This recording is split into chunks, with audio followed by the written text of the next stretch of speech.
සීතල සිකුරාදා දවසක උණුම උණු සුප් එකක් බොන්න හිතෙනවා නම් මේ වීඩියෝ එක ඔයාට.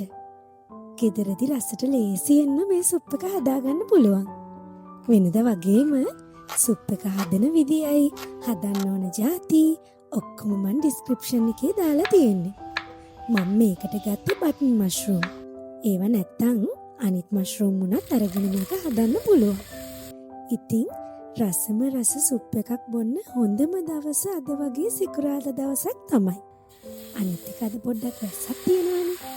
එහෙනම් අනිවාර්යෙන්ම අද රැට යන ගමන් මෂ්රූම් අරගෙන ගිහිල්ලා මේ සුප් එක හදලා රස බලන්න ඕනේ හොඳේ. ඔන්න එහෙනම් හදලා බලලා මතක ඇතුවම රස මටත් කියන්න අමතක කරන්න එපා. මං ගිහිල්ලා එන්නම්.